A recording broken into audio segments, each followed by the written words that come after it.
Welcome to the Terrible Podcast with your hosts from SteelersDepot.com, where you can find all your latest and greatest Steelers news.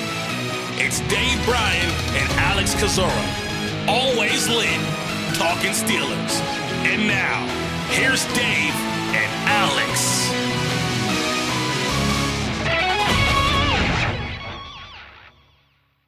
Welcome to the Terrible Podcast, Season 14, Episode 84. He's Dave Bryan. I'm Alex Kozora, SteelersDepot.com. Thanks for being back with us here this Wednesday, Steelers Nation. And oh boy, Dave, do we have a jam-packed show for you guys today. Today's about the Arthurs, Arthur Smith and Art Rooney II, as he spoke to the media on Monday. That would have been the big topic of the show today, but just coming across Tuesday afternoon, shortly after noontime, Pittsburgh Steelers hiring Arthur Smith to be their next offensive coordinator, former Falcons head coach. And so that has kept us very busy over the last 24 hours. So Dave, how you doing? Have we survived it all? It's been a whirlwind the last couple of days.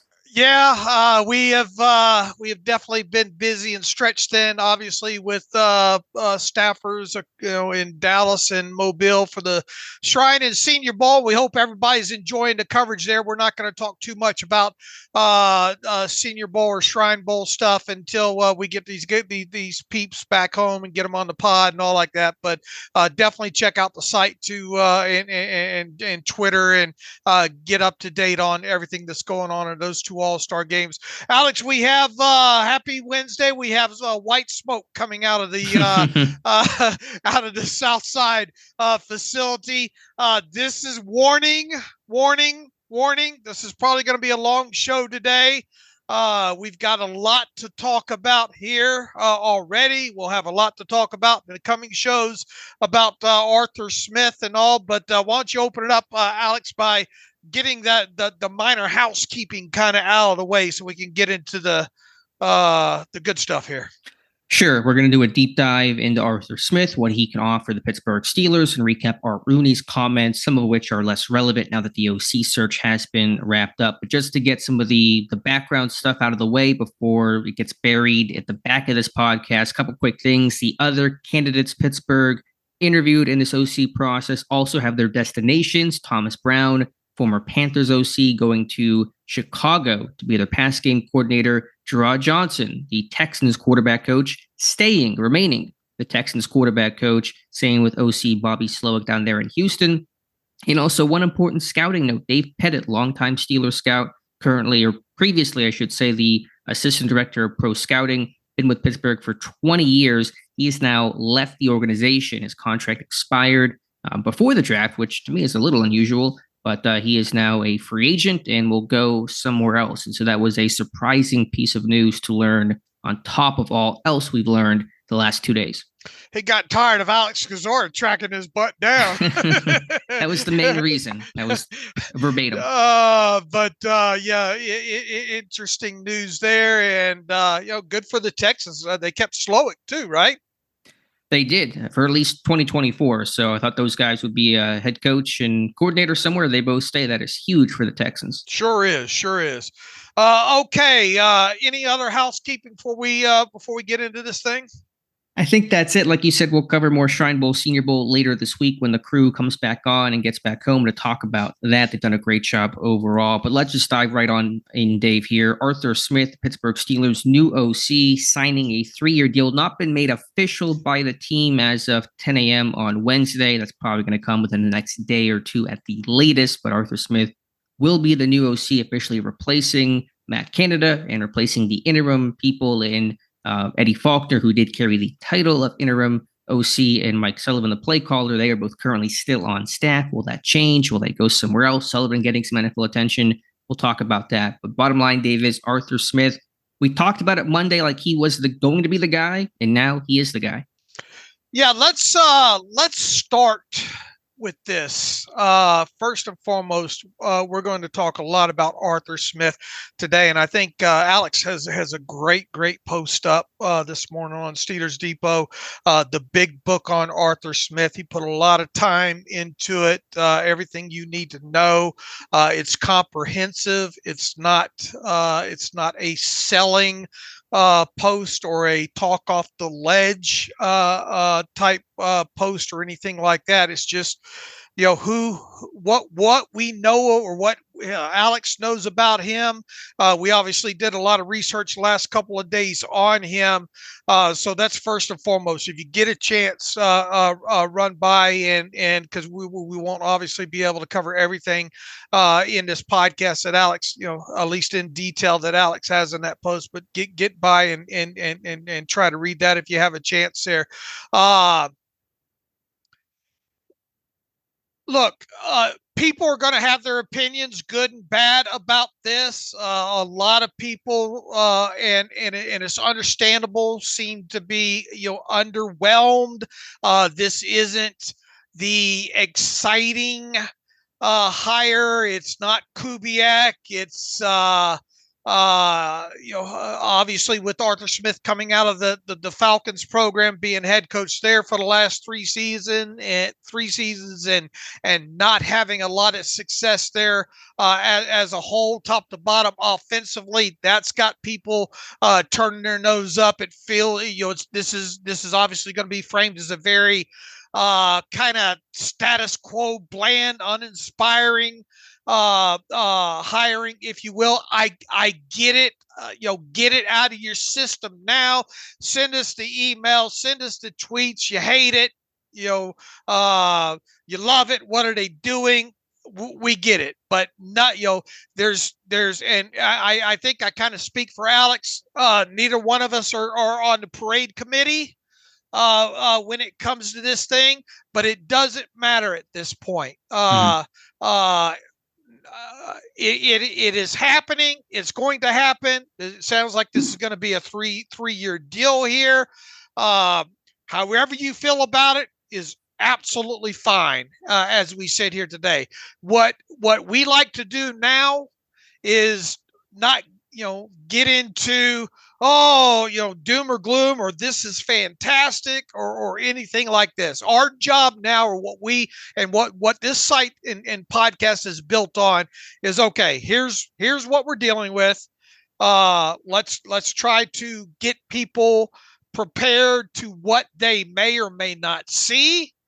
Whether or not the obstacles and the chores involved in making this hopefully what everybody hopes is a successful 3 years for him in Pittsburgh, and kind of outlining everything involved in this. Once again, the last thing that I think that you're going to get out of this, at least podcast today, is us trying to sell anybody on anything here. We just want to let everyone know what we have uncovered with Arthur Smith and what we expect, and the chore, really the long list of chores that I think, and probably Alex as well thinks as well too, of the chores that Alex or Arthur Smith is going to have. I'm going to call him Alex Smith, I know. When it comes to trying to implement what we think he's going to try to implement in Pittsburgh. So with that opening out of the way, do you have anything to add there? No, I was just going to say, before we talk about, or anyone kind of gets to, do you like the hire or not? You have to learn about the hire, learn about who Arthur Smith is, what his philosophy is, what we expect him to teach, and how we think this offense will look. And that goes for myself and probably you. Before we decide good hire, bad hire, got to learn about who the hire is and get as much detail on that before any sort of conclusions get made. And ultimately, what it comes down to is, does the offense produce? Do they score points? Do they win games? If they do, it's a good hire. If it doesn't happen, it's a bad hire. It's a results-oriented business. But other thought, and I'm sure we're in agreement here, not on the parade committee, not on the surprise committee. I think of the three names they interviewed, Smith was clearly the favorite from the moment we knew they were talking to him. Yeah, and I think that's the next place where we should go here. Why was Arthur Smith the choice here, especially when it comes to the three that they interviewed here? And I think you can kind of roll in a few comments that Art Rooney said the other day here. My analysis and observation of why Arthur Smith was the choice here And this you can add in some things. Mike Tomlin said they wanted someone with offensive coordinator experience and play calling experience. He checks that box there. Second, this team is married to a lot of their personnel on the offensive side of the football. Now, does that mean that we won't see some additions to the offensive side of football via either the draft or free agency? I mean, that's obviously going to happen. It will be bits and pieces, though. You're not going to see a full-blown change there. I think Art Rooney gave you enough when he talked the other day to the media, especially when he referenced two-headed monster at the running back position. I think that was a core takeaway from what Art Rooney had to say there. They know they have two quality backs in Najee Harris and Jaylen Warren. They want to try to build around that. We also have seen personnel-wise what this team has as far as a tight end position goes. Pat Freiermuth, Darnell Washington, and obviously Connor Hayward. That's the second piece of the puzzle there.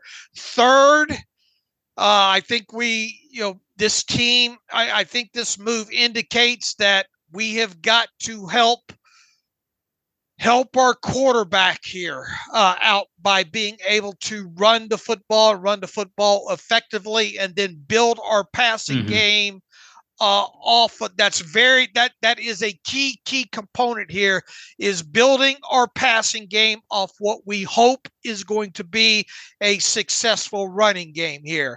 So if you want to know why Arthur Smith is the guy, really plain and simple, and I wrote about this last night. I knew kind of what the direction Alex was going to go in a couple of these posts today and probably the next few days here, so I didn't want to dive too deep into his thunder there. But I think if you roll back to 2019 and 2020 specifically, and look, we're not, there's no pass here for what has happened in the past 3 seasons in Atlanta. But if you want to know the truth, why he got the job in Atlanta as the head coach, it is because of what he did in those 2 seasons with the Tennessee Titans there. And they ran the football. They ran the football effectively. They were able to take an aging pedigree quarterback in Ryan Tannehill in his first 2 years there, and basically got his best 2 years out of him. They're building the passing game off of the running game there. And that was the core. They were able to put up points. In fact, the second year they had an increase of like 5-point-something points per game average over a respectable 25-point-something number in 2019. There, they were obviously near the tops of the league in run game success and everything metrics related to that. Their passing game, they were able to effectively build off of their running game. Now, the sack rate in 2019 was the last in the league. Not great in 2019. They were able to improve that in 2020. But backing up here and it's starting to ramble there, but backing it up here, what he was able to accomplish in Tennessee in 2019 and 2020 effectively got him the job in Atlanta. And based on what the Steelers are personnel-wise on offense right now and the quarterback situation that they have right now, effectively what he did in 2019 and 2020 got him the job in Pittsburgh. Your thoughts? And that's the calculation Pittsburgh is making, that you're going to get Arthur Smith, the OC, that he was in Tennessee, as opposed to the results that were poor in Atlanta as head coach. And so that's what Pittsburgh will be banking on. What it comes down to, as you said, 2 things: the experience of play calling. I don't want to get too broad immediately about the overall search, but they only interviewed 3 people, one of which was Gerard Johnson, who had never called plays before, one of which was Thomas Brown, who called plays for about half a season in Carolina this past year. It did not go well, in part for a lot of reasons, including a lack of talent in Carolina. And then Arthur Smith, who has been a true play caller for several seasons. And so that resume sticks out above the rest. And then You used the word twice. I think it's the key word of all, build. Pittsburgh wants to build off of what they've built so far and continue to do that, not tear this thing down, not have a radical difference in offensive philosophy. Stylistically, Arthur Smith does do different things than Pittsburgh's done previously, and we'll talk about those crucially, but kind of the big picture thought of let's run the ball, let's have play action, let's move the launch point, let's utilize quarterback mobility. Those are things that fit with what Pittsburgh has been working and building towards. And their goal is Smith can build up upon that. Now, without a doubt, Alex has uncovered a nice video. I think he has linked in this post. Now, if you get an hours of time and want to view it with an open mind, it is a great watch because supposedly Arthur Smith doesn't let too many people in. To kind of look, philosophy wise, what he is now. Obviously, now in today's analytics and numbers and sports info solutions and all the stuff that you can find on the internet, it's not hard to paint a picture based on the last 5 years of what he has done. But to hear some of the things come out of his mouth, it was a great find. And it's a great watch overall. But you have to go into it with pretending that you know nothing about him, and then kind of going from there. Derrick Henry, I have tweeted this over the years numerous times. When it comes to a back his size and the way that guy runs for a guy his size, I mean, it is like watching I know I know you're not into horse racing. I like to watch the ponies, Alex, over the years, and more so, especially since moving to Vegas, several years ago there. I mean, that guy is like a thoroughbred horse when he gets on the hoof. And I don't mean that demeaning and comparing him that way, but I mean, just, his build and his structure and how he runs and his ability to not only power run, but I mean, this is a guy, how many times have we seen him go 60 or 70 yards or more with just the way he's able to run away from people? It definitely helped Arthur Smith having a guy like Derrick Henry, especially those 2 years 2 years in Tennessee. Now, if you looked at the numbers before Arthur Smith was the OC, he had it, 2 of his really better seasons there. The 2 that Arthur Smith was the OC there. And Ryan Tannehill, no one's ever going to accuse Ryan Tannehill of being a Hall of Fame, quarterback, and probably at best, I don't know, where would you have ranked him prior to his time in Tennessee? Alex, a top 15 quarterback? You'd have to think back, but it didn't work out in Miami. He was a failed pick. He was there for a couple of years. They didn't immediately dump him, but he was an average quarterback, probably at his best. All right, what Arthur Smith was able to do with that running game and philosophies and all like that, he was able to get a couple of pretty damn good seasons out of Ryan Tannehill, through something like 55 touchdown passes in those 2 seasons, very minimal interceptions overall. Comeback player of the year in his first year, 2019, he was voted the league's comeback player of the year. Right. So, obviously had the pedigree. Is Ryan Tannehill 2019, 2020 better than what the Steelers have at quarterback these last couple of years? Yes. And here's the other thing here that I think is important before we even get deeper into this thing. And it's another thing kind of mixing in what Art Rooney said. And I guess to a point, Mike Tomlin said, this team, for any of this to work for what Arthur Smith wants to do, and let's say he's able to implement some of the things he wants to do with the running game, we'll talk deeper about here and all, it's not going to matter, I don't think, overall, unless, as Art Rooney said, they get better quarterback play in this offense, because I don't care how good you run the football, how much you run the football, there are still times where you're going to have to throw the football. And you're going to have to produce explosive plays. And then here's the other element when it comes to explosive plays in Arthur Smith. Were they ever at the top of the league in explosive passing plays of 20 yards or more in those 2 seasons that he was at the OC at Tennessee? No, but they were, I think, if you combine 2019 and 2020, I think they ranked 15th in the league as far as explosive passing plays go.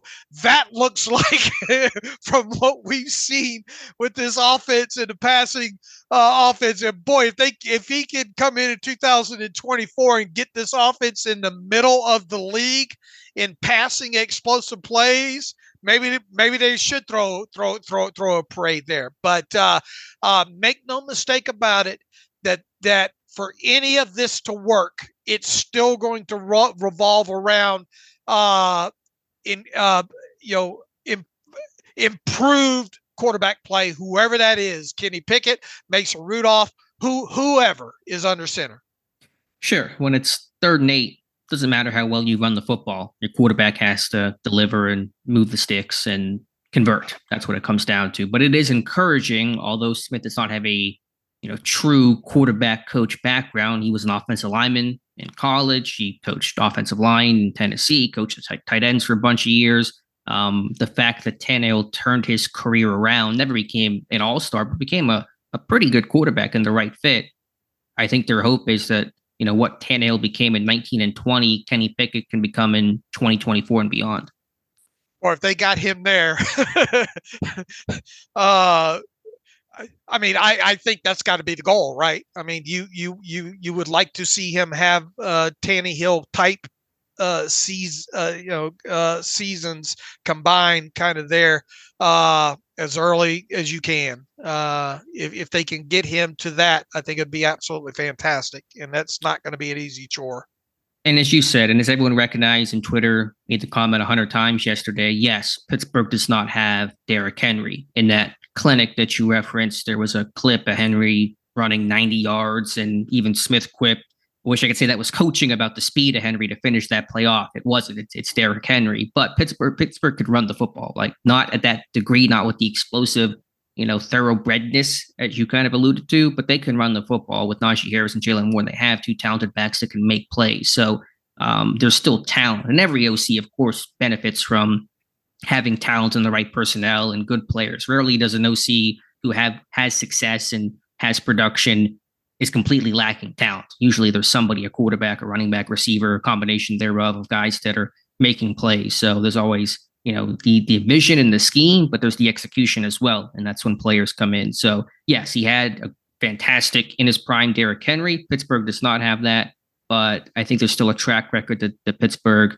and an expectation that the Steelers will run the ball effectively, and Smith is capable of designing a run game that can work. All right, talk real quickly about kind of his lineage and the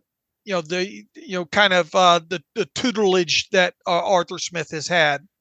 Yeah, it's interesting, and it's all laid out in the article I wrote this morning. You mentioned earlier the big book on Arthur Smith, everything you need to know.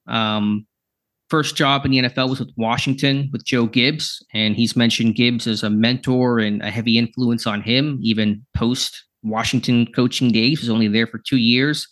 Spent most of his time in Tennessee, got hired by Mike Munchak in 2011, initially a defensive guy in terms of like quality control coach. Then Munchak advised him to flip to the offensive side of the football, became tight ends coach, and worked up his ranks to become OC in 2019. What I thought was most interesting about his tenure in Tennessee was he survived 4 different head coaching regimes. There was the Mike Munchak era, the Ken Whisenhunt era, the Mike Mularkey era, and the Mike Vrabel era. There's a bunch of ex-Steelers in there, in Munchak, Whisenhunt, and Mularkey. Also worked on staff during his time there with Dick LeBeau, with the Shea Townsend. So there's a lot of like Steelers influences and people who were in that Tennessee building. But rarely do you see a coach get held over and carried over by 4 different coaches. I mean, that just does not happen. It speaks to some level about the job that he did, how he was valued and perceived. And Mularkey personally called Mike Vrabel twice, once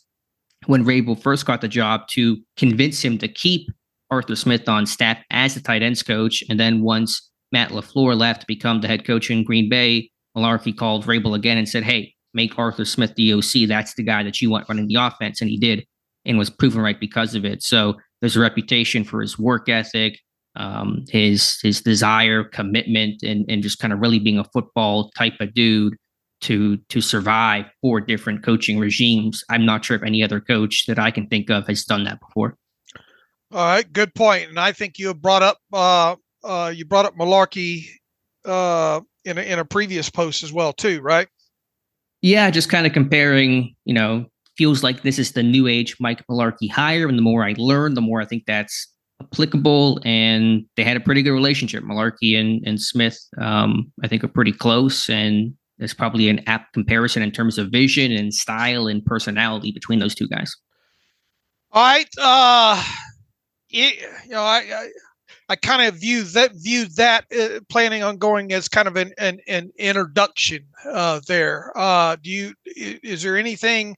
And when we got to the likely why he's the Steelers offensive coordinator now, we got into kind of the history and specifically, the success that he had in Tennessee for those 2 years, which led to him obviously being the head coach in Atlanta, and then, realistically why he's the offensive coordinator in Pittsburgh. Now that we got that out of the way, A, do you have anything to add to any of that? And B, shall we get into what he has liked to do, what he has done, and what he's likely to do in Pittsburgh, philosophy schematically? Just one last quick note on kind of the person. So many players have spoken very highly of Arthur Smith, the man, and some of the close relationships that he's had. Taylor Lewan, very close with him, has spoken extremely highly of Arthur Smith. Even when I think Smith got fired in Atlanta, I don't think there were too many players or rumors or rumblings about, bad things being said about Arthur Smith. It didn't go well. They were 7-10 in 3 straight years, and they kind of collapsed down the stretch in 2023. Atlanta did, but even then, I don't recall hearing, any kind of, side or snarky comments, kind of taking glee in Smith being fired. And there's a reputation he has for being really humble. His dad is Frederick Smith, who founded FedEx, and so he's worth $6 billion. And the story is that Smith really never talked about that and didn't have that kind of spoiled rich kid attitude. And Mularkey told the story one time of working with Smith for months and had no idea who his dad was until he heard players mentioning it one day, and that's how he found out. So for whatever that's worth, he has a reputation of being really humble and a hard worker, and somebody who's really kind of climbed the ladder from grad assistant at North Carolina in 2006 to head coach in Atlanta for the past 3 seasons. So does that mean he'll be a successful OC in Pittsburgh? No, but it just gives you a background on who the person is and maybe why Pittsburgh gravitated towards him when they interviewed him. All right. Good points. So, Dave, schematically, I think the number one question, and we had this conversation Monday, but it's worth diving into even more today, is what does the run game look like? As I said earlier, I think big picture, there's alignment in terms of vision, wanting to run the ball, marrying pass game off of that, play pass, things like that. But stylistically, Smith is a wide zone guy, and that goes back to those Joe Gibbs roots in Washington and the zone personality, outside zone, wide zone, whatever you want to call it. And we know in Pittsburgh, while their run scheme is varied and they've run outside zone, they've run some wide zone, they found a lot of success last year, in particular with their gap scheme, their power scheme. And the question is, how much of that will we see in Pittsburgh?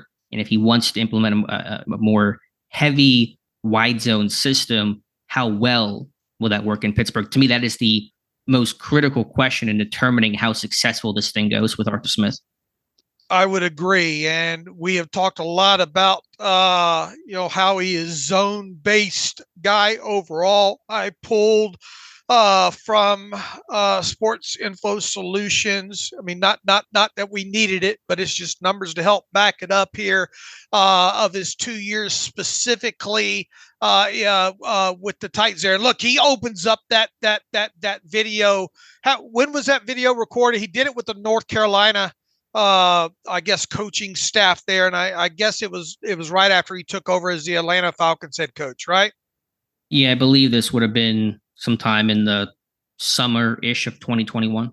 And he opens right up talking about, outside zone and wide zone, and how that was foundation of what he does. And when you look at the 2 years specifically, 2 seasons specifically in Tennessee, and you look at the running plays and how they're labeled as far as the type of runs go on Sports Info Solutions, 227 outside zone runs with Tennessee in those 2 seasons. Next up was inside zone at 149. So we're already up to 376 count of plays over 2 seasons in the running game of either outside zone and inside zone, and with outside zone obviously being heavy.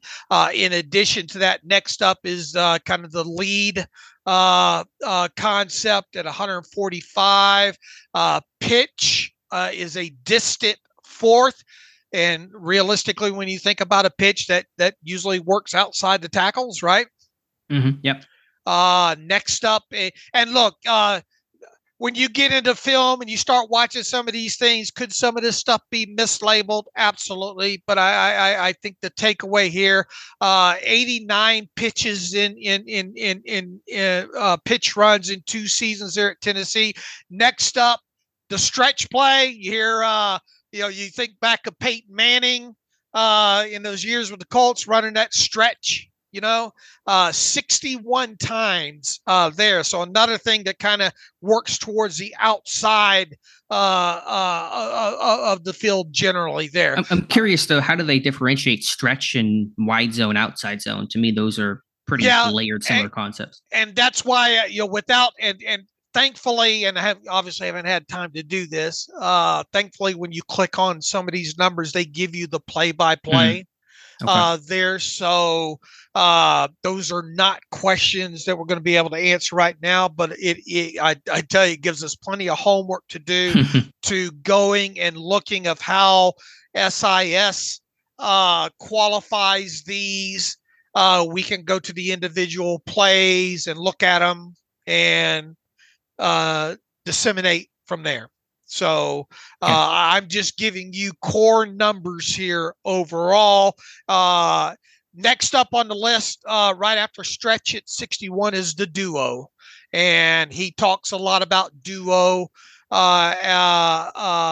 a concept that they like to run there. I kind of thought that I'd find more of that. To me, that the way he talks about duo in that video would lead you to believe that, and look, this is another thing. Some inside people, some people will confuse inside zone with duo, right? Yeah, it's the old joke. What is it, inside zone or duo? To me, I think they're pretty clearly different based on the track of the line, but that's kind of the old running joke in football Twitter circles. All right, something that will prevent me from probably taking quite a few showers, cold showers here. Power, 58. Just 58 power runs in 2 seasons there at Tennessee. You get past that, I mean, the next 3 highest total run types, once you get past the outside zone, inside zone, lead, pitch, stretch, duo, and power, are all quarterback type runs. Scramble, 54. Quarterback kneel, 32. Boy, I'd like to see a lot of quarterback kneel downs in Pittsburgh. And then quarterback design runs at 19. And then you get past that, those 2 seasons, zone counter at 14 and 11, quarterback sneak 9. Not a lot of, if you don't like jet sweeps, you're going to love Arthur Smith. Only 8 jet sweeps in 2 seasons at Tennessee. And then it kind of filters down there below 10 in each of those there. So here's the main takeaway here. And he says as much in this video. He likes to get these offensive linemen off the line, knocking people back.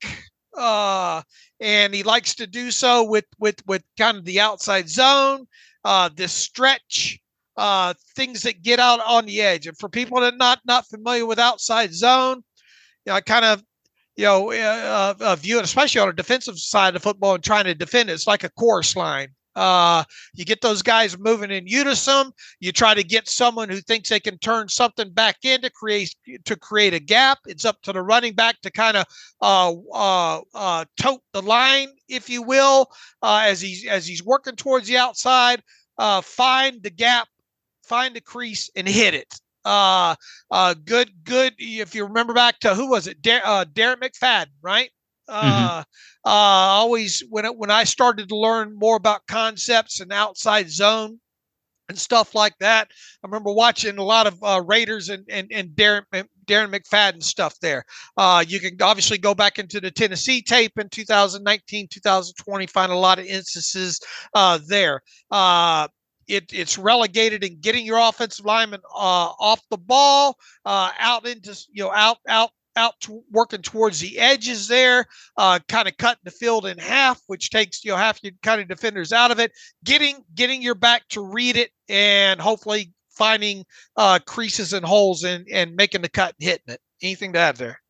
No, you explained it well. I mean, from the running back perspective, when you talk about the difference between inside zone, tight zone versus outside zone, wide zone, it's the aiming point. In inside zone, and these things can vary slightly coach to coach, but inside zone aiming point might be the inside hip of the guard, that's your play side hip of the guard. Outside zone, it might be the butt of the tight end, so where you're kind of aiming in terms of where your initial steps and tracks go.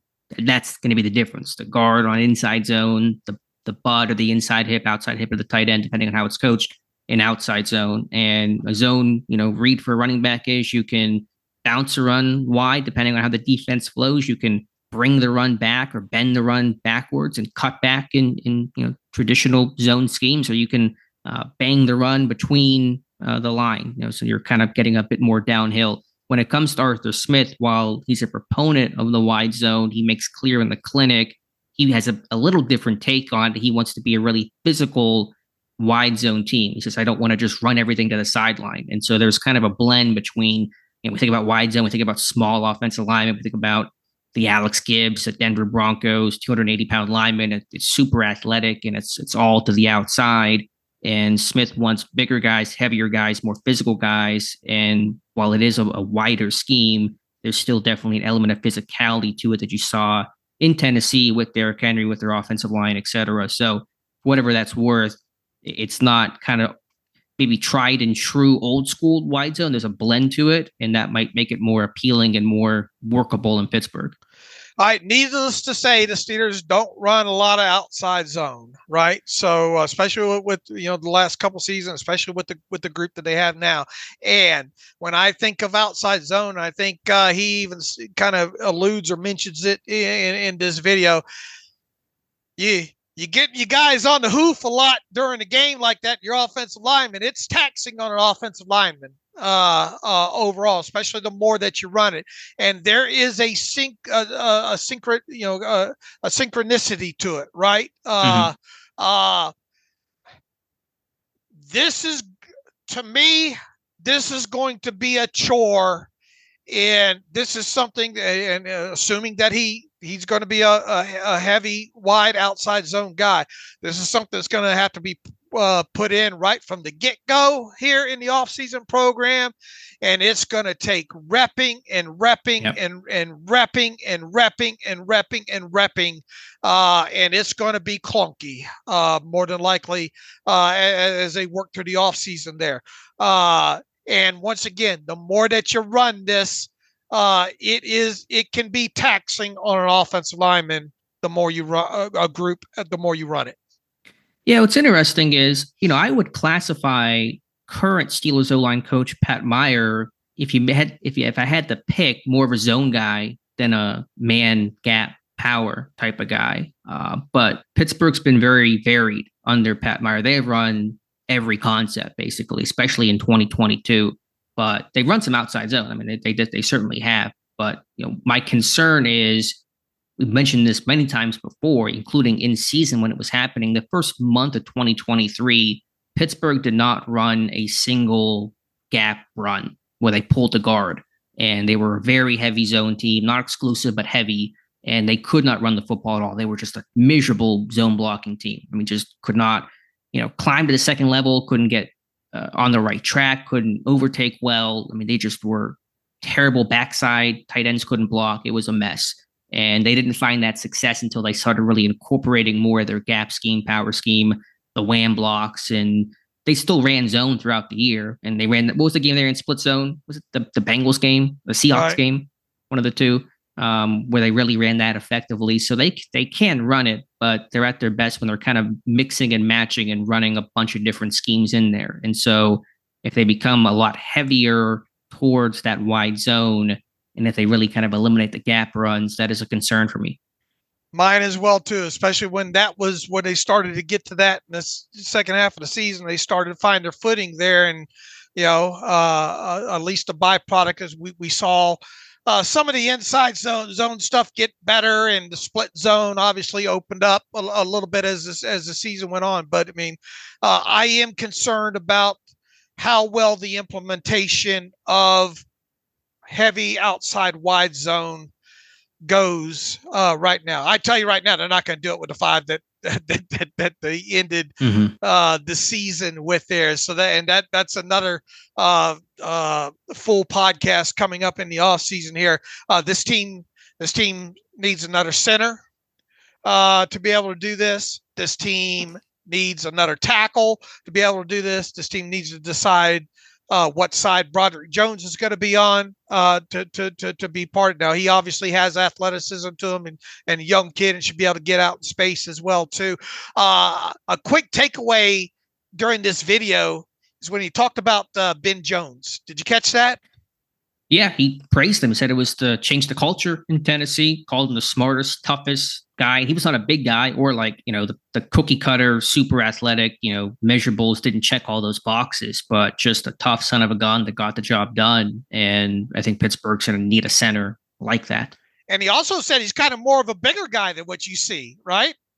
Yeah, I mean, he talked about, again, that's the difference. You think about, the traditional zone schemes, you think about, 280 pounder, super undersized, ultra athletic type of dudes. That's not really what Smith looks for. He says he wants guys who are a bit heavier, a bit thicker. He called Roger Saffold like the ideal body type at 315 pounds, but athletic. So he said the things he looks for is that kind of size, but the speed off the ball. And so can you snap off the ball? Because that's so important to kind of get to your aiming point and reach and cut off in your zone system. So that's going to be really critical. Tight ends have to block too. You're running outside zone. I said the aiming point's often at the tight end. These tight ends in Pittsburgh, they improved down the stretch dramatically, but the tight end blocking is going to be very critical in Pittsburgh. Yeah, and he goes on to say you don't have to be great, but you got to be willing and all like that. Now a plus to that is Pat Freiermuth is a better blocker out in space. Yeah, but he's going to have to block the way that he blocked the last 3 games instead of Freiermuth the way that he blocked early in the season. I know there was an injury, the chest injury, the hamstring injury, and even Darnell Washington, who's, of course, on paper a good blocker and his reps improved, but he's going to have that snap off the football, the speed off the football, the burst. Snap timing's an issue for him. He's got to be athletic to be able to get out in space a little bit. So even he's got some things to work on in the system. And another requirement of this is these wide receivers blocking on the edge. Oh, yeah. I mean, how many times did he mention that in that video? I mean, just a half dozen times easily about the commitment and these guys blocking and putting forth that extra effort. And that's honestly half the reason, as great as Derrick Henry is, that's a big reason why they busted off some of those huge, chunk play, 60-plus yard touchdowns, because the receivers were blocking and A.J. Brown was using his size and his frame. Guys were doing the dirty work. So I've said this so many times before. I think the difference between good and great runs in the NFL is often the second and third level blocking by a tight end, by a running back to spring the running back to make a 20-yard run, a 50-yard run. All right. So we agree that more than likely we're going to see outside wide zone attacking more of the edges with the run game, some duo. My hope is, and yours as well too, that they don't forget some of the gap stuff that they've been good at last season. Right, that's the key. Don't forget. I think it's the great way to frame that. I also expect to see probably a fullback brought in, a true and blue fullback. Keith Smith in Atlanta had 20% of their snap count in all 3 years Arthur Smith was there. Tennessee had a guy about 20% of the snaps as well in 2020. And so either they'll have to move Connor Hayward, or I think a bit more likely they're going to bring in kind of a fullback because they're going to run a lot of 21 personnel. They can run their wide zone out of one back or two back. So they can run obviously duo, a downhill lead man blocking scheme from two backs. So I think you're going to see the rebirth of the fullback in Pittsburgh. All right, that wouldn't hurt my feelings. I like people that can displace people, and he talks a lot about displacing people and not gonna, he wants a physicality, obviously aspect of this. All right, so we got it. We think that we have a grasp on what he wants to do schematically as far as the run game, right? Yeah, I think we have a pretty good feel overall based on the data, based on his philosophy. Again, go read the post. We talk about his outside zone. His outside zone is 18 and 19 runs. That's how they're called. 18 runs go to the right, 19 runs go to the left. So 19 outside zone with different tags and verbiage is a left wide zone run. 18 is a right wide zone run. So expect to hear that language talked about in Pittsburgh. All right, us talking about it and seeing them implement it successfully. Let's just say it's going to be fun to watch. Hopefully, it's fun in maybe a certain sense early on. Fun just in can they do it there? All right, now. As you said, just quickly, they're going to have to rep the heck out of this, like every day in training camp. Every day they're going to have to rep the heck out of this stuff. Without wearing these guys out on top of it, it's another aspect of that video that he talks about when trying to not overdo it with these guys, especially as the season progresses, get into week 10 and practices and maintenance and days that you're not hitting. And I mean, there is a technical component of doing this right that we're even understating it. For sure. So again, I think it's the most critical component of Smith's success. And then obviously with the quarterback play and development, it's going to be just as critical. So off of that, he wants to marry, as most coaches I think do, but marry the run game and the pass game and the play action game, the play pass game especially. So all of the play action calls look like the run calls, and so the defense doesn't know if it's run or pass until it's essentially too late. And so that really, if that running the ball effectively opens up the play action game, their keepers, their boots, their traditional kind of play action drop back shots. That's where the pass game really incorporates and gets layered in well. Yeah, and he calls it play pass, and that's an area that he gets to after talking about the running game in that video. And obviously, they want to do such a good job in the run that they're getting the guys up in the box on the other side of the ball and biting on that kind of stuff to open up those intermediate and really, middle of the field passing type concepts and all like that. Now, next thing I wanted to kind of hit on here was, we've already talked a little bit about it, but I wanted to kind of let you expand on it here. Personnel groupings and formation condensing. Yeah, we mentioned this, I think, a lot on Monday, and it's in the post, and just, pulling the data that you provided, I think, from SIS last year in Atlanta. And I hadn't actually really gotten beyond that because I got down the rabbit hole of this coaching clinic that I thought was so valuable to really focus on. But heavy personnel is what Atlanta ran. They were first in the NFL in 12 personnel, 2 tight end sets. They were second in 22 personnel, 2 backs and 2 tight ends. They were third in 13 personnel, 1 back, 3 tight ends, which Pittsburgh utilized really effectively down the stretch. And they were dead last in the NFL in 11 personnel, which is your kind of traditional base 3 receiver set, which Pittsburgh is in the majority of the time. So we'll see how much that changes. I don't know if Pittsburgh will match those numbers in 2023. But again, you're going to see that shift of bigger people, heavier people, a fullback, I think, brought in, tight end sets.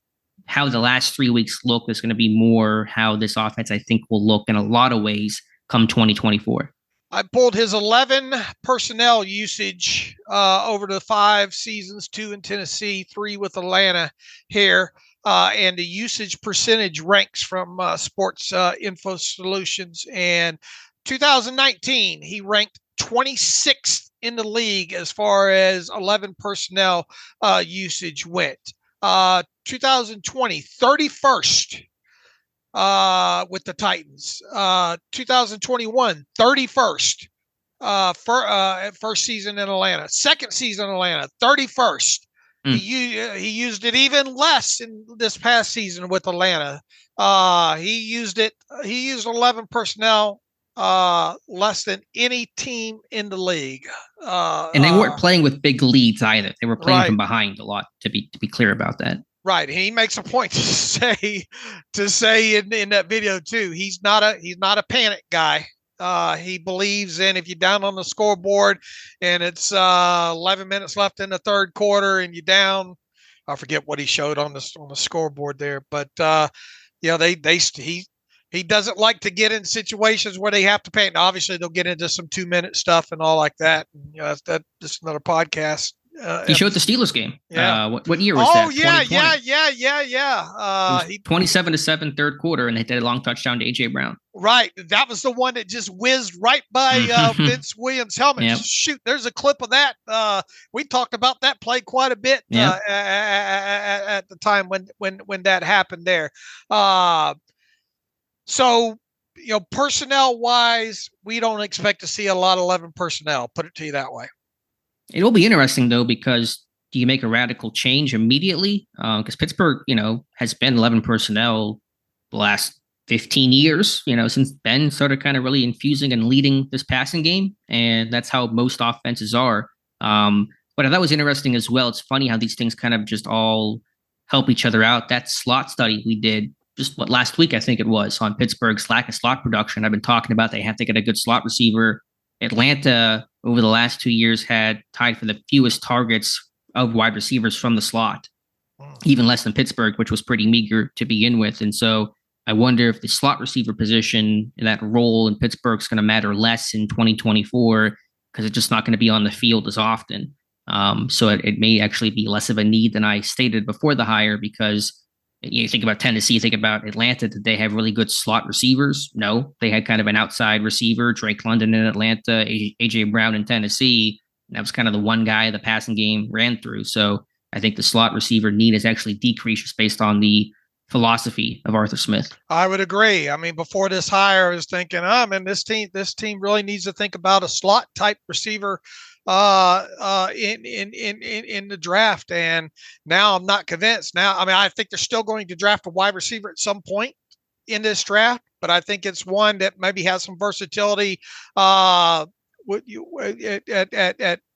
playing the X and playing the Z. I think you just want somebody in the hopper there a little bit larger than a guy like Calvin Austin, the third there. So, and I also think I stated before this hiring that not only do I think that they could draft one wide receiver, they could draft two. Well, I'm backing off of that now. I think they draft one wide receiver, but I'm not. I'm a lot less convinced now that they'll draft two.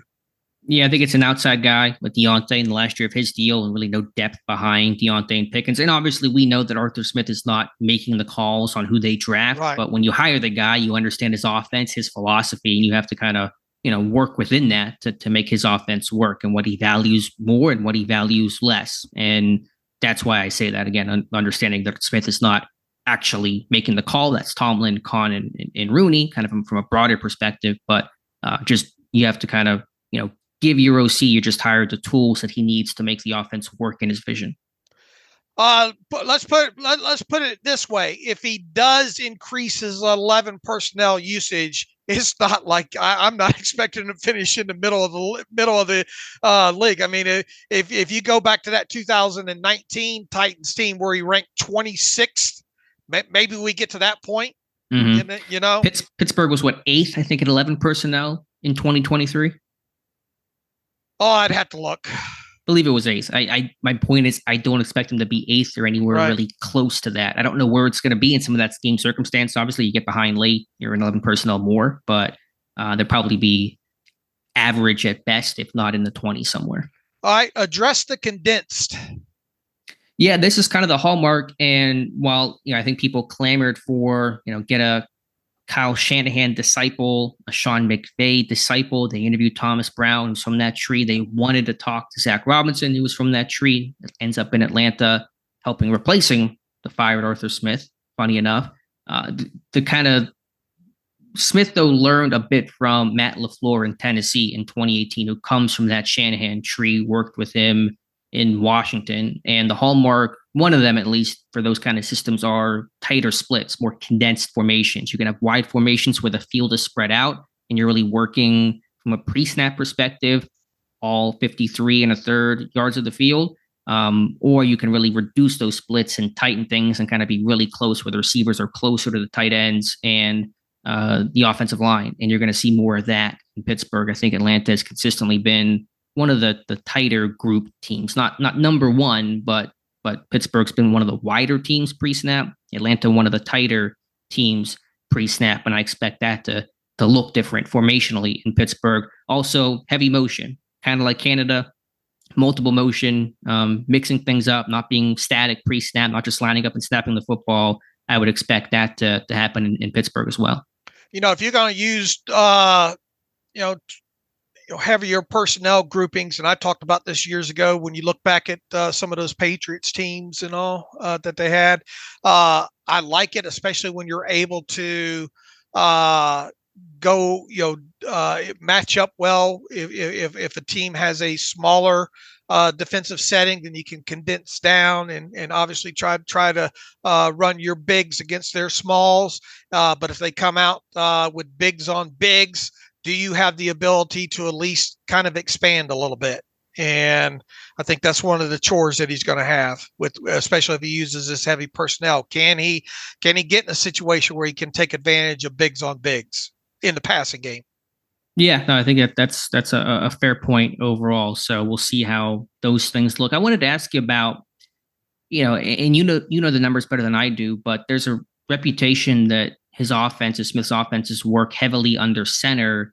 That seemed to be less of the case in Atlanta the last 2 years. It was more in Tennessee. What's your interpretation of how much under center action we're going to see from this offense? Yeah, and that's what I had next on our list, to kind of marry these two things together, and that's play action usage and shotgun percentage usage here. If you look at the last two seasons specifically with the Falcons, 79% shotgun usage, which was ranked 10th overall. Now, once again, these are numbers. You'd have to dive into situationally.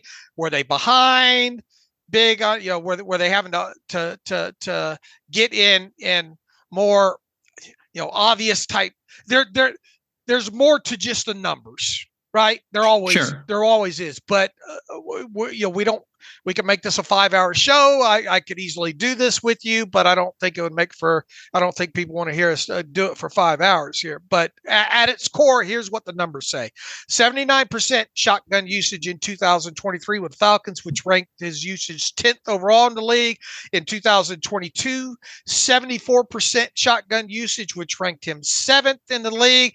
Now, was this because some of the stuff that he had implemented, he just, this, in 2021, I tried to do what I do and it wasn't working, and I had to at least made the effort to change things up, because if you go back to his 2 seasons in Tennessee, and this was probably a byproduct of what he wanted to implementing, working with the running game here, only 50% shotgun usage in Tennessee in 2019, ranked 29th in the NFL overall. And in 2020, boy, it was humming, I guess, on the ground, or it was 42% shotgun usage that year, which ranked him 31st in the NFL when it came to shotgun usage. Now, the Steelers use a lot of shotgun, don't they? Oh yeah. That's kind of been one of the critiques of Canada, is they are a almost shotgun exclusive 90% of the time, whatever it is, type of offense. All right. Now marrying that into play action, you look at 2 seasons in Tennessee, 18% play action usage, 7th most in the league in 2019 and 2020, 20% usage, ranked him 11th. Put it to you, and even in 2022, his second season with the Falcons, 22% play action usage, which ranked him 3rd overall in the league. What was it in 2023? 16%, which ranked him 13th overall in the league. So there's still heavy play action despite going to a lot more shotgun. Now, some of that, is that Is that definitely like true shotgun, or is that pistol and shotgun? Do you know I don't have it breaking down. We can get that and talk about it. We'll have plenty of time, but I don't have it broken down that way here. Long story short, he does, and it will be a welcome sight overall, even though the Steelers have used play action in shotgun. Here's the thing. A lot of the success going back to 2019 and 2022 or 2019 2020 in Tennessee was low shot. You had Tannehill up under center and using shotgun there. We obviously have not seen a lot of Kenny Pickett and or Mason Rudolph under center. B, using play action off of it. And that's another thing that's going to be interesting to see what he does versus marrying what he wants to do versus the personnel that he has at the quarterback position. Yeah, I think it really is. But it is, I think, a bit of a misnomer because I was listening to one of the PFF guys on The Fan the other day, and he talked about the stylistic differences between Smith and what Pittsburgh had been doing. And again, there are certainly some. We talked about the wide zone versus gap scheme stuff. That's, I think, critical.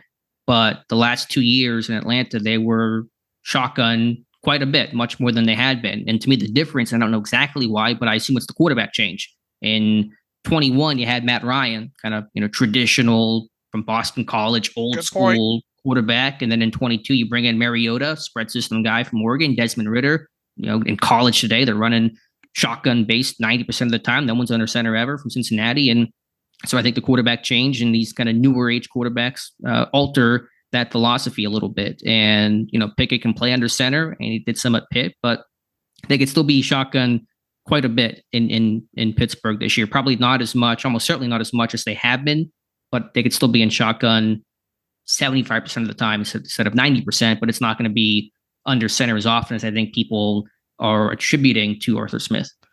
It wouldn't hurt my feelings to see him under center more if he can do it.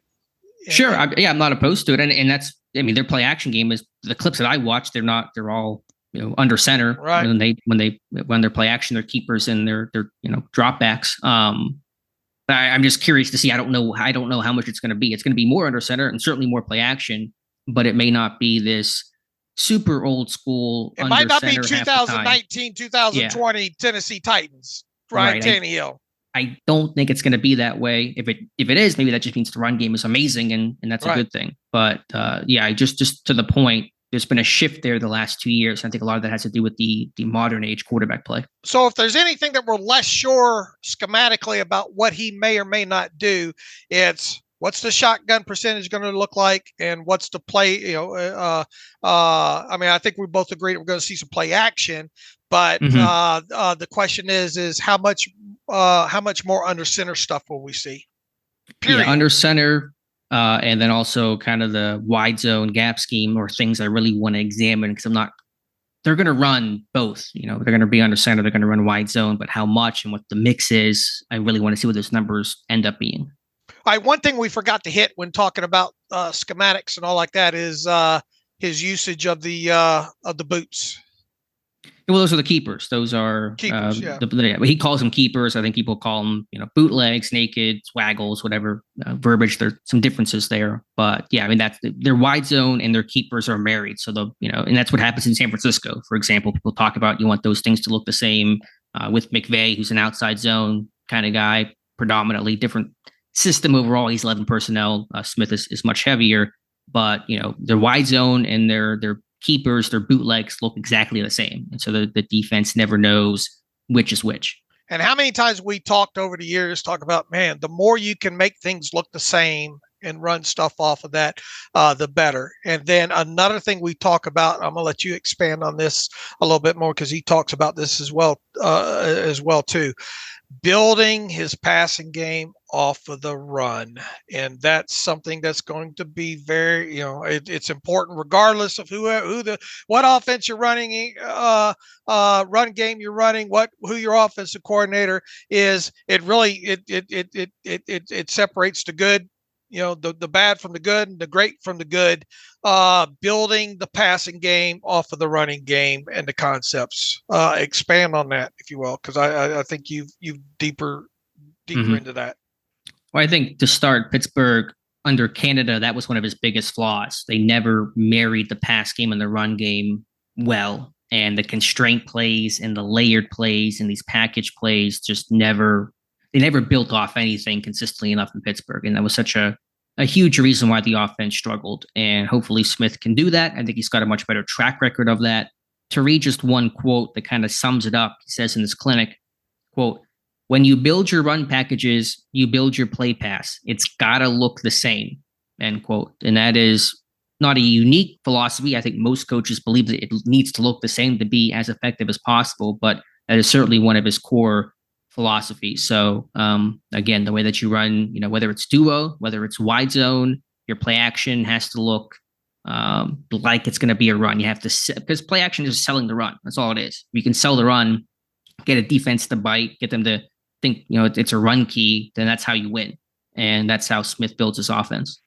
And he talks about these early in this video, talks about quarterbacks carrying out these fakes, properly and as part of the keepers and stuff like that. So that's another element that they'll be that they'll be repping the what out of, is trying to make all of this look as the same as possible there, where there's no tells about the way the quarterback does or doesn't carry out a fake in these situations. So that's another element to making sure that you try to get this stuff to look as same as possible. No, absolutely it is. And even kind of just diverging slightly, he didn't talk about this as much as I hoped that he would, but he mentioned relatively early is that there's package plays. There are multiple, maybe 2 calls at the line for, let's assume Kenny Pickett is a starter to work through. And he showed one example of 2 run plays. Sometimes you get kind of a package play. He's not big into RPOs. You mentioned this, I think, on Monday. He's not a huge RPO guy. He did it more with Mariota. I don't think we're going to see a ton with Kenny Pickett, who was not doing it a lot, at least in terms of throwing the football in RPOs in Pittsburgh. But he talked about, 2 run plays. So one example he showed was you had a wide zone run and you could can, which is kill, you check to a duo run. And it was a clip of Tannehill checking and canning the wide zone call. And then they went to the duo call, and Derrick Henry has a 90-yard touchdown run. So that'll be key for Kenny Pickett or whoever the quarterback is to work through that, because you're going to get sometimes more than 1 call. You're going to get 2 calls, and it'll be up to the quarterback to get them into the right call based on how the defense looks, before the snap of the football. All right. What have we missed here? I think it's kind of the core. Just kind of scrolling through the other stuff I just kind of added in. Smith talked about he will tell the players the why, not just the what, and explain why they're doing it and get these guys to buy in. He does prefer kind of simplicity and foundational. What did he say? We're going to be brilliant in the basics, is what Smith said. So the fundamental play, to me, that's kind of the Mike Tomlin, do routine things routinely, although I think Smith's comment kind of applies a bit more to scheme than it is individual type of things. Again, he harped on effort and downfield blocking and being a great teammate. He said they're not going to coddle the stars. And he was asked the question, what happens if you have guys that don't buy into your system? And I want to get the exact quote here, because it's certainly notable considering what Pittsburgh went through in 2023. He said, quote, "We won't play them. I'll look to get guys out of there." Now, he's the OC. He's not the head coach as he was in Atlanta, but I don't think he's going to tolerate some of the loafing and poor blocking and poor effort that we saw from time to time last year in Pittsburgh. Right. He made a point, of stating that, what did he say? Top to bottom with Vrabel and the organization during some of those years, obviously in Tennessee. There, not afraid to give the job to an undrafted guy if he deserves it. He mentioned undrafted guys a couple of times during that video as well too. You turned me on to this video late last night, and I was shutting down the Metroplex at the time here out here. But even so, I said, yeah, man, we're gonna. I know he's gonna want to talk about this, so I got to watch this. So I when I laid in bed, I queued the video up and put my wife through it. So she also knows about Arthur Smith's philosophy. Yeah. She got me. She knows me saying, going, oh man, funny to see. Going to be interesting to see them run this outside zone and wide zone and all like that. Here's something that she picked up on. No, she didn't. Oh. She rolled over there. Didn't watch the whole thing. Can't blame her. But in the first, I think 10 minutes that she did catch. What was one idiom, or I guess you call it an idiom, or one catchphrase that Arthur Smith used early in that video? I can't tell you the particular phrase. Was it about just effort to begin with? No. Tell me. Bread and butter. And that was referring to his wide zone stuff? Yeah, I guess just talking about what their bread and butter is going to be. And he mentioned that several times. I think people will pick up on that early in that video. But that's just something that caught her. And I was saying, man, about the wide zone, and Steelers don't. She said, well, maybe they need to do it. What they're doing now is not working. And I said, you got a point there. But anyway, all right, what else? It feels like we got a pretty good grasp on what we think he's going to, try to do schematically here. And now, obviously, can he do it? Do they have the personnel to do it? Yeah, just kind of one other thought is, while Pittsburgh has run the ball overall well the last 2 years, they've been really slow to start, and that's an issue. They didn't get the run game going in 22 until after the bye in week 10 against the Saints, when they ran for, I think, 200 plus. And in 2023, the run game was terrible. We mentioned the first month of the season, it was horrible.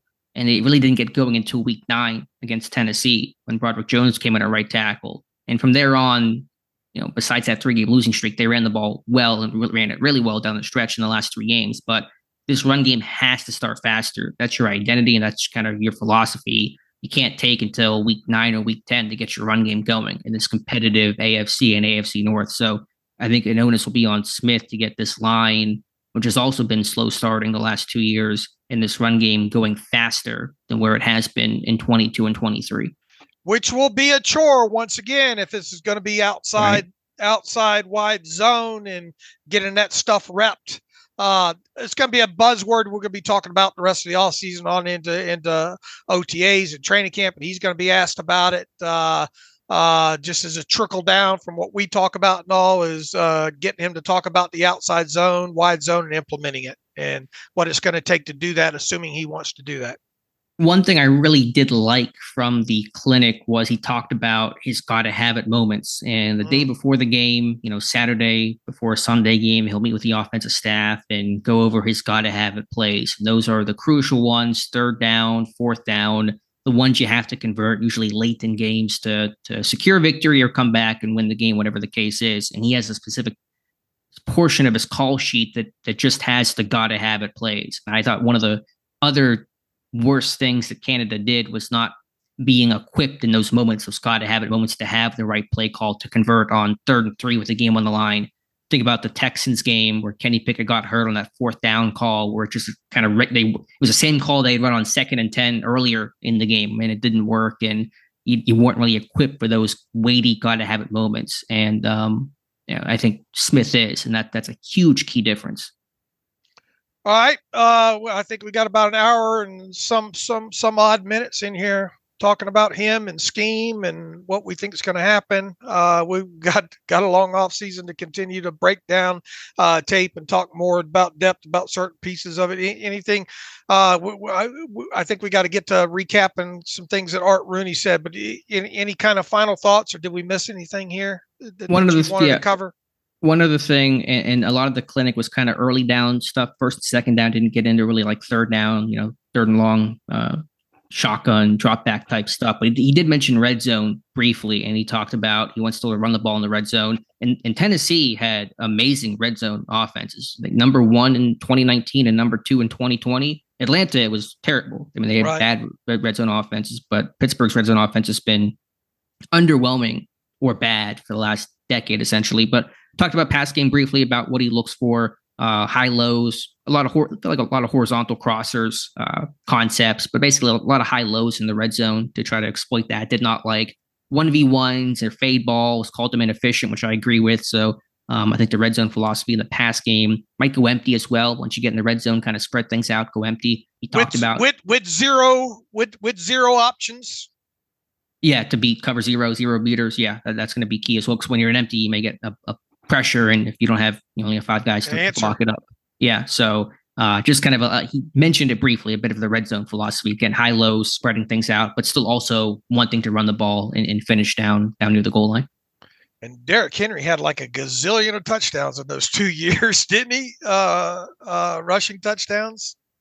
I'm guessing he did. It was 2,000 yards that 1 year. How many touchdowns did he have? I'm probably a gazillion. I'm assuming. Let's see here. 33.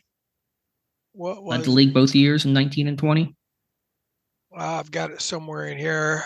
Derrick Henry. Henry, probably remember he rushed for 3,567 yards and 33 touchdowns in those 2 seasons. Yeah. Again, they don't have incredible numbers. And as you said, while it's Derrick Henry, he didn't really become Derrick Henry until Arthur Smith became OC. So I think Smith should get some credit at the least for Derrick Henry's, prime years, his biggest seasons. Now in Tennessee, they had Derrick Henry. He was a workhorse back. In Atlanta, they had a committee, right, with Bijan Robinson and Tyler Algier. And so, he used to the committee in Pittsburgh with Harrison Warren.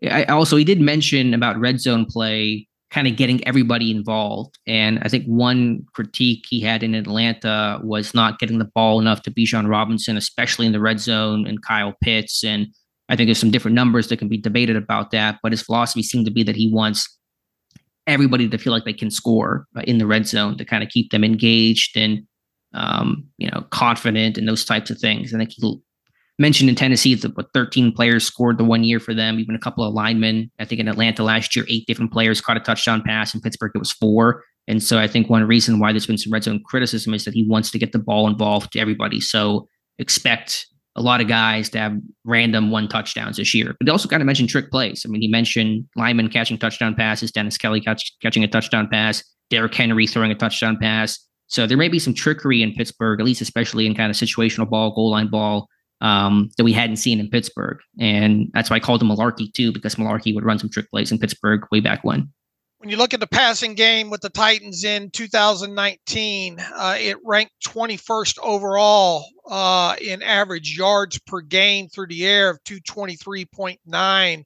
However, their 8.00 yards per play was tops in the NFL. So, they weren't compiling a lot of passing yards during a game in 2019 on average, but they were getting their money's worth out of it, which obviously, punctuates, I think, how good they were in the running game. I talked at the top that they did have the worst sacks per pass attempt average in the NFL in 2019 at 12.5%. Boy, you can't have that. No matter what you're running. I think of it as they got away with one. Didn't Tannehill miss time? What season did he miss the time in? 2019, wasn't it? I'll check. I know he's been hurt the last couple of years. In 19, he only played 12 games, started 10 of them. So There was an injury. I don't remember what it was. I don't remember what it was either. But getting sacked. He got. Their quarterbacks in 2019 were sacked 56 times.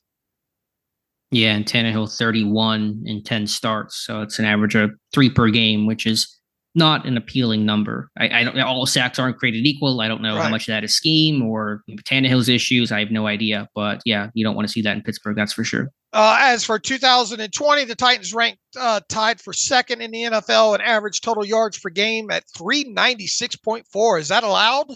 The unit 6.5 yards per play average was good for 4th best in the NFL in 2020. Obviously, the running game played a huge part in that. Once again, on the ground that season, Henry and company averaged 168.1 yards per game and 5.16 yards per running play. That ranked their offense second overall league-wide in both those statistical categories. In 2020, the passing game wasn't as robust as it was in 2019, as they ranked 23rd overall in average passing yards per game at 228.3 and 7th overall in average yards per play per passing play at 7.53. The sack rate, however, as I mentioned at the top of the show, per pass attempt did go down to 5.15%, which was ranked 10th overall. In those two combined seasons that Smith was the offensive coordinator there, the offense managed to rank 15th overall combined in explosive plays of 20 yards or longer. The offense registered 122 such explosive passing plays of 20 yards or longer in those two seasons. Once again, if he can get this offense to middle of the league in explosive passing plays, as it being a byproduct of a top 10 running game, that would be great to see. The Titans obviously fared well in explosive running plays of 10 yards or longer in those two seasons, 133 in total, which was good for second overall in the NFL when combining 2019 and 2020. And by the way, they totaled 34 runs of 20 yards or longer in those two combined seasons, and that was good for second best in the NFL for that span. And obviously, Derrick Henry was a big part of that. Yeah, but again, I thought some of the downfield blocking from A.J. Brown and company played just a big of a role in busting off some of those, good plays to become great runs and chunk runs, to become double chunk and touchdown type of runs. I do think just more broadly, the big concern with Smith is how much better can he make this passing game? How much can he elevate it? I mean, to his credit, again, he did help turn Tannehill's career around, 55 touchdowns in 2 years. Pittsburgh even comes close to that. You throw a big party for it, regardless of how it's schemed up or how good the run game is. Because some people said, oh, Tannehill just handed the ball off to Derrick Henry. I mean, no, he didn't. And even if he does and he throws 55 touchdowns in 2 years, who cares? I don't care how it looks. It could be 55 wide open touchdowns are the easiest throws in the world as long as they're touchdowns, because they don't do that enough in Pittsburgh right now. But there was a question. Well, I mean, they're 8 yards per pass play in 2019 was the tops in the NFL. Yeah, no, it's interesting. I mean, but in Atlanta, obviously, you didn't develop a guy like Desmond Ridder, and is Kenny Pickett the next Tannehill? Perhaps, but is he going to be Desmond Ridder and just kind of float and be who he is, basically? That's the concern. And I do wonder how much this passing game can build and elevate. It'll be also a very important question to his and the team's success. Well, that goes back at what I said at the top of the show, right? Quarterback play. Yeah. We're not breaking new ground here. The quarterback play, regardless of what you want to run, whether you want to be a run heavy team or wide zone or what have you. The quarterback play in Pittsburgh has got to be better. If it's not, none of this other stuff. We just wasted an hour and a half talking. Yeah, none of this other stuff matters. You have got, if you got a good running game, you have got to be able to build a moderate passing game off of that. You still got to be able to put up the explosive plays in games and hopefully get this offense where it's, once again, I'm not expecting them to be in top 10 in explosive passing plays, but man, it's got to be better than what it's been these last several seasons. And ideally, if you can have the good running game the way they hope that it is, you can get your explosive passing plays and third down conversions, obviously, and those kind of things up to the middle of the league. That will go a long, long, long, long, long way. Yeah, I'm with you. But again, if Pickett cannot be the guy this year, we assume Smith will be here for the length of his contract, 3 years. Then you go find a quarterback next year. It's probably how they're going to approach this thing. Real quick, I hit on this on the podcast the other day, and you wrote about it yesterday there. What happens if they can't re-sign Mason Rudolph? Yeah, we brought this up. I wrote an article yesterday. I think we even touched on it Monday. Could Ryan Tannehill come to Pittsburgh? It would make sense. I know he's 36 and regressing, and he hopefully won't have to start, but the connection there with Arthur Smith, the success that he had in Tennessee, it fits. It depends on, obviously, I think, it's hard to come away with what's been said this last week without thinking that they obviously want Mason Rudolph back. But if they can't, I know a lot of people saying, you got to be kidding me. I don't want Ryan Tannehill, but it would make sense of them going down that path, because there you got somebody that can help, tutor. You get a veteran back in that room, because we expect Trubisky to be gone. You get somebody that's worked with Smith previously that speaks very highly of him. I think if you read back on some of those quotes, or even his quotes when he was hired as Atlanta's head coach and all, at least you get some commonality in there, somebody that's run it, done it, and those kind of things. Obviously, should Ryan Tannehill have to take snaps, you would have to surround him with a running game, without a doubt. But that's we just kind of threw that out there as an option. Excuse me, especially if Mason Rudolph is not re-signed. Right, because they're going to bring in a veteran of some caliber, and Tannehill would make sense. But we'll talk about that closer to getting some clarity on Rudolph's future in Pittsburgh. Just other quick things. I do remember Smith making a comment. I don't know what year it was. Maybe it was 20, but Tannehill got sacked a ton in 19. Their tackles got hurt a lot in one of those years in Tennessee, and they were on fifth and sixth string tackles. And so that kind of created some issues for them. Also, I would expect third down running backs. I expect Jaylen Warren to catch a bunch of balls. I think Najee Harris probably catch some more balls too. We talked about Smith did Dion Lewis being their third down guy. Our old friend Jeremy McNichols, who was in camp for a hot second, he played a role in Tennessee. Their backs in Atlanta caught a bunch of passes, and so I think that will not really be new in Pittsburgh, because Warren caught 61 of them. He was second on the team this year in receptions. But I expect the running backs to be heavily involved in the passing game. All right. Did we present this in a objective, here's the facts, ma'am, kind of way? I hope so. That was the intent. It's not to say this is a great hire or a terrible hire. It was to try to lay out who the hire is, and you can make your determinations off of that. And we'll be breaking this down more in depth and plays and film rooms, and you've already got more deep dives planned and all like that. Yeah, I mean, I'm not gonna. Yeah, to me, it's a expected hire. I said yesterday I was whelmed. That's kind of my reaction to it. That's kind of still how I feel. There's some questions. There's just always good and bad. I mean, that's our job. We're going to talk about the good, talk about the bad, talk about what to look for, what the critical components of his time in Pittsburgh will be. And ultimately, again, the results are all that matters. Okay. The bat signal. Go ahead. Yeah, just your thoughts on the OC search overall. I mean, they only interviewed 3 people. They kind of have this habit of these small searches, while other teams have these wide nets they cast. Again, pros and cons. How do you feel about how they handled the OC search in general? I was hoping it would. I'm not going to lie. I was hoping it would be larger.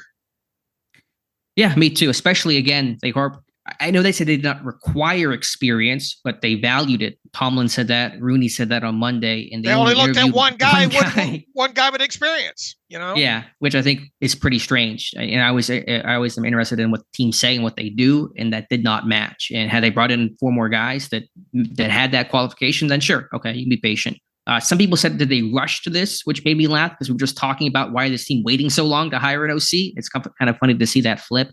I don't feel it was a rush or a wait, but I do think it was a bit of a concern. They only interviewed 3 people. I know they wanted to interview Robinson. That did not happen, but to only interview 3 and really only interview one guy that kind of met what they were looking for, and then just hire that guy was my eyebrow raised because of it. Look, once again, like I said at the top, it kind of feels like they went looking.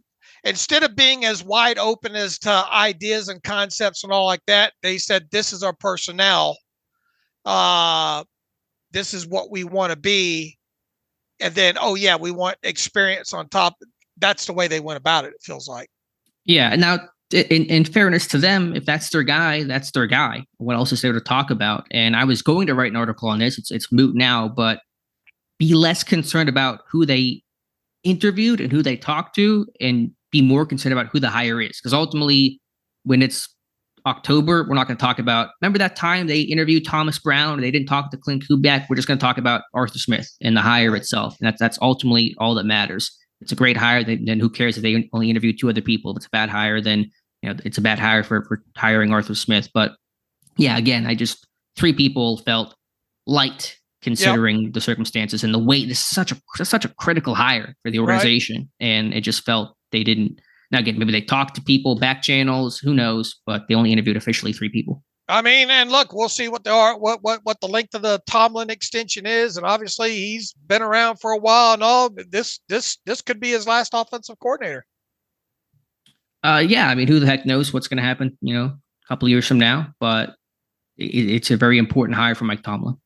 Very important, and it does, once again didn't feel like as wide of net, and even if Robinson was in serious consideration, he didn't check some of the things that Mike Tomlin's talked about. Yeah, was not a play caller, say for a couple of preseason games. But anyway, again, Smith is the hire. We talk about Smith, but I wanted to get your thoughts on this whole process. Yeah, and once again, if you listen to this, you 1 in 3 categories. You love the hire, you hate the hire, you're indifferent, and we'll take a wait and see approach. And yeah, I'm not going to scold anybody for any of that. We just try to present what we see, and get past the decision now and start analyzing and projecting. And obviously, the proof will be in the pudding once they get on the field. All right, Dave, you mentioned the bat signal. That was going to be the big story until the Arthur Smith news came in. Art Rooney II speaking to the media on Monday. What were your main takeaways? Well, I think a lot of them have obviously been answered with the with the OC hiring, right?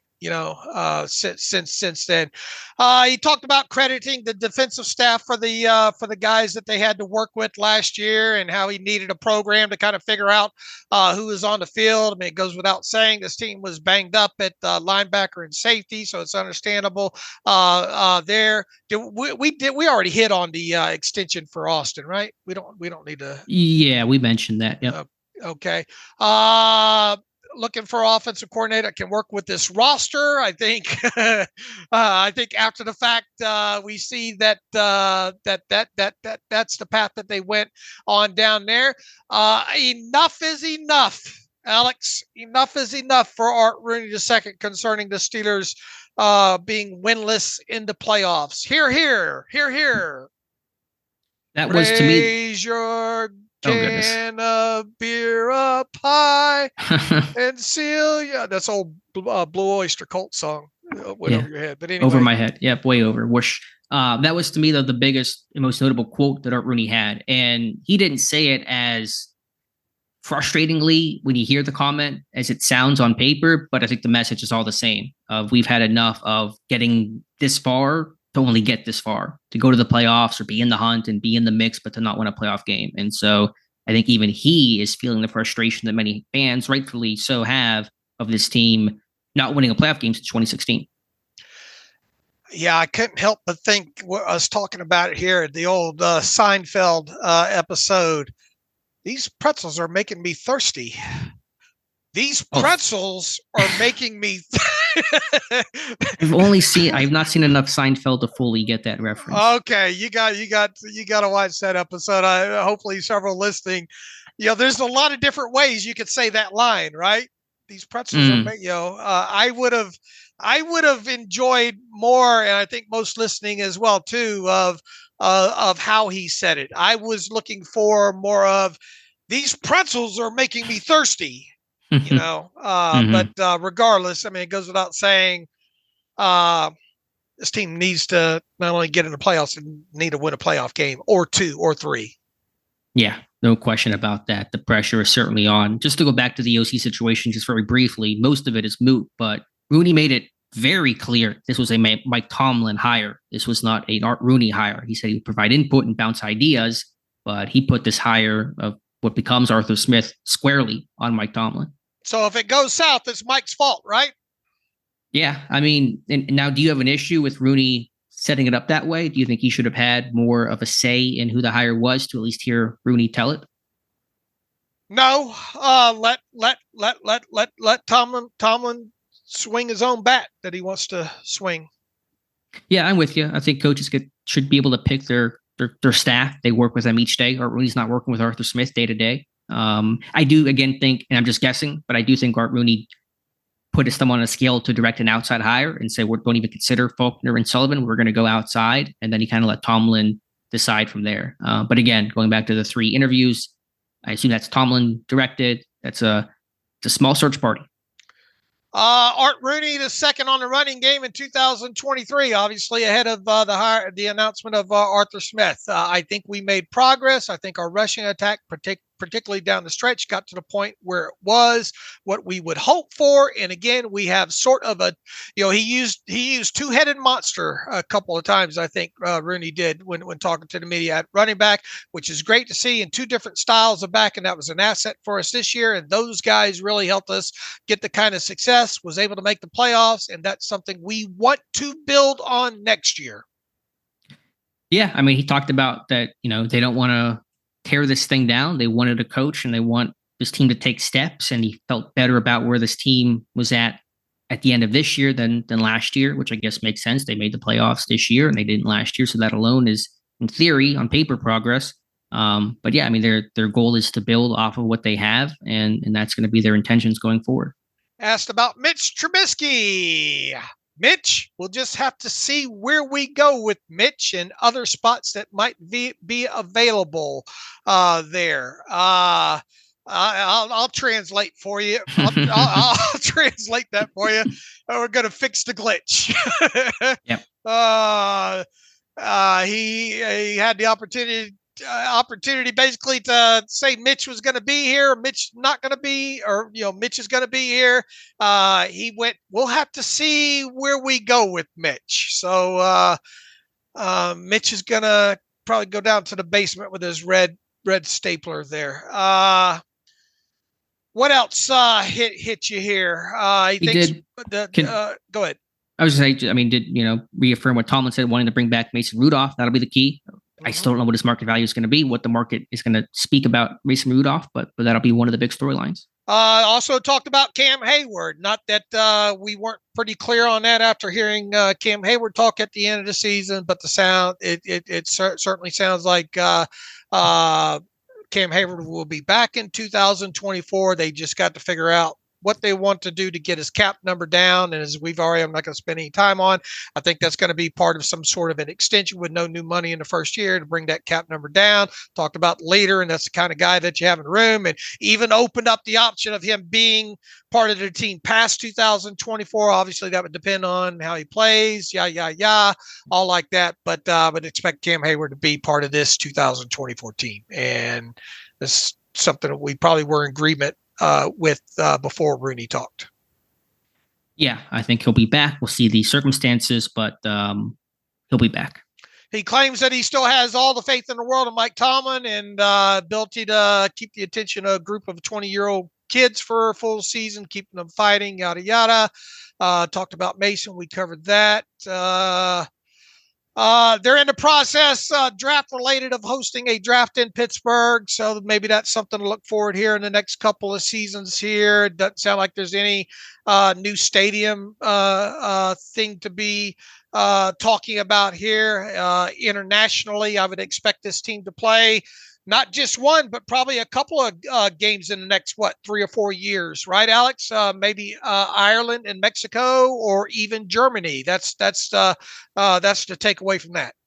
Yeah, the NFL is pushing to expand internationally, and so I think all teams will do that naturally. But Rooney mentioned, Mexico and Ireland in particular because of the big fan bases of support there. Rooney's, of course, are Irish, huge fan support in Mexico, and even Brazil. He didn't mention that, but Brazil's been looked at, and there's a big Steelers contingency out there in Brazil right now.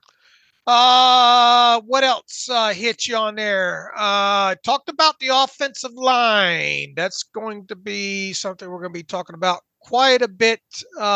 I think moving on into draft season here, I think we need to be better offensive line. Those guys got better as the season went on, so there's no denying that, but we'll assess where we are. And if there's a place we can make improvements, we will. All right. Center and tackle. There you go. I solved it. Yeah, I think, we'll see. Rooney didn't commit to necessarily anything, but I think they're going to do something there substantial this offseason. Yep. they can't have Mason Cole be the starting center, if he even survives past the March roster bonus date there. And they need another tackle as well, too. We'll see what happens with the guards and all like that. I would expect Sayamalo to stay. Daniels as well, right? Or are you less confident there? No, I think he will. I was trying to see if he's going to be the ideal fit for Arthur Smith's system. Still thinking about that some. But yeah, I mean, it was that Jackson Powers Johnson from Oregon looking pretty good in the Senior Bowl. That guy might look pretty good in Pittsburgh. And I know our own Jonathan Heitritter broke him down and all like that. And I think some people say, well, maybe he's a second round guy. Look, if that's your guy, and we've talked about this in the past, round be damned. If that's your guy, go get him at 20. Who was that? I'm sorry, I missed that. Jackson. Yeah. The question is just, will they draft somebody out west? I mean, it'd be DeCastro 2.0, the last first-round pick they took west of the Mississippi. So, but I think he'll be on the radar. Should be on the radar. And if not him, one of those other top centers. Yeah, and it's a decent center class, so there should be some names available for Pittsburgh. All right, handling of the locker room. Your thoughts on that? Not much to say. I mean, he believes in Mike Tomlin, believes he can win a Super Bowl. I know some people don't, and that's fine. But believes that Tomlin can handle all those things. So still has full trust and confidence. An extension will get done when it gets done. I'm not sure when it's going to happen. I'm guessing April. That's kind of when it typically does for Tomlin, but it will get done. All right, is that enough Cliff Notes on AR2 Bat Signal Day? Mentioned about the stadium. They intend on staying in Acrisure for 10, 15 years. Yep, sounds like it. Okay, so I know that lease is coming up, I think, in 2030. If they were going to exit that lease, they'd have to start planning that almost now, but they're going to probably re-up that lease and be in Pittsburgh in their current location for a long time. And a Mike Tomlin extension, he would not divulge when that might happen. Yeah, I just said it will get done when it gets done. Like I just said, I think April, it's my guess, but it'll happen before week 1, and that's really all that matters. Okay. Anything else? We're not going to have time to do reader emails today. We run way too long, and probably a lot of them will probably still have shelf life by the time we get back to this thing on Friday. Maybe even before free agency for Tomlin extension, just to help maybe bring in some free agents, just for the knowledge of an extension happening with Tomlin. But that's one final thought. All right, man, I really enjoyed this show. I hope listeners did as well. Got into some nuts and bolts, and hopefully we painted a pretty good picture about Arthur Smith, and that was obviously the bulk of this conversation today. We've already put in a lot of work and research in this thing already, and still feel like there's a lot of things that we don't know that we'll start trying to break down. We got all off season to do it, and once again, if you get a chance today, if you do one thing today, run and to go over to SteelersDepot.com and read that great post on Arthur Smith that Alex Kozora put up. Yeah, thank you, Dave. I appreciate that. I think it turned out pretty well, getting to know Arthur Smith, the person, the coach, and got a lot more to say, got a lot more to talk about, and we'll keep talking about it throughout the week and throughout the offseason, of course. All right, send us some emails. Tell us what you think about today's show specifically, and how we handled this and how it flowed and all like that. We love talking X's and O's and all like that. Got to do a lot of that today, even though it's the off season there. So anything else, Alex? I'm going to get us out of here. Jerry Dulac reporting no on Mike Munchak returning to Pittsburgh, even under Arthur Smith. Okay. That's his, I don't know if that's a report or his interpretation, but they're happy with Pat Meyer. I've said that I think they're happy with Pat Meyer with the run game. I wasn't expecting a change, but that is some word there on Mike Munchak. Who is that name of that quarterback's coach that I thought maybe could be an option? Yeah, Pat O'Hara. I think you'd mentioned. I think Dulac, and I'm getting this on the fly here, I think also said that he expects Sullivan to stay as the quarterback coach, although there is still the jobs in with the Saints and the Raiders where he interviewed to be the OC. But Dulac's belief, whatever that is worth, is that Sullivan will stay. All right, and we'll have to find out what happens with Pat Myers as well too, right? Yeah, I'm pretty sure he's going to stay. But I guess we'll find out. Maybe with some. I actually don't know when we'll find out with finality because I don't know when anyone's going to talk again. But I think he'll stay. All right, Mike Todd, the mayor of Mobile, is busy at the Senior Bowl, and once again, we got a lot of reports and stuff coming out of there. And the thank you to the crew who went to Frisco outside of Dallas there in Texas to cover the Shrine Bowl. I think those people are on their way home right now, so we'll be catching back up with them. You can read all the recaps and everything going on at the All-Star games on the site at SteelersDepot.com. Alex, I got to get us out of here, man. You can follow me on Twitter/X at Steelers Depot. Follow Alex at Alex_Kozora. Follow the show at Terrible Podcast. Email the show, theterriblepodcast@gmail.com. Please send us some emails and let us know what you thought about today's show, even if it sucked or Dave rambles or stutters or good, bad, ugly, indifferent. Send them along. Theterriblepodcast@gmail.com. If you like what we do and want to donate, SteelersDepot.com, hit the donate button. Also, if you like an ad-free version of the site, SteelersDepot.com, hit the ad-free version button and follow the directions that way. Until Friday, we'll have plenty to talk about. As always, thanks for listening to the Terrible Podcast with Dave and Alex.